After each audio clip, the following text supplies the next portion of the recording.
Баршаңызға сәлем достар, сіздермен бірге Әйгерім, менің каналыма қош келдіңіздер. Бүгін біз өте оңай, ең оңай әдемі дәмді блинчиктер дайындайтын боламыз.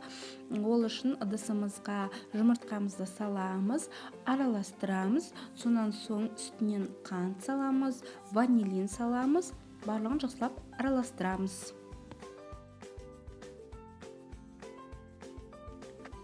Үстінен айран құямыз.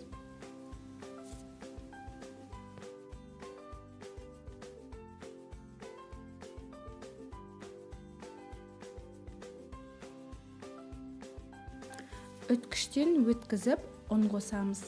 Бұл маңызды. Және біздің қамырымыз видеода көрсетілгендей болуы тиіс.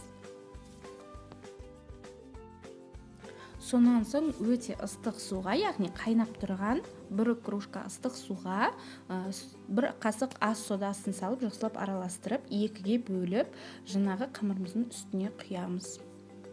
Араластырамыз.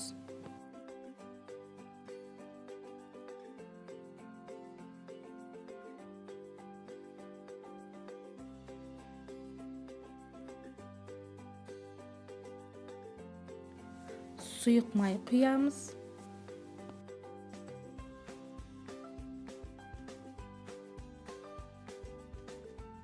Мінекей біздің массамыз осылай болуы тиіс. Бұл қоюда емес, сұйықта емес, орташа.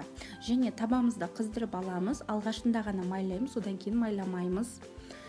Бір ожау құйып, барлығын осылай дөңгелетіп шығамыз. Міне үстінде осындай тесіктер пайда болғаннан кейін екінші бетіне аударамыз. Мен қазіргі таңда тек қана осы рецепт бойынша ғана дайындаймын.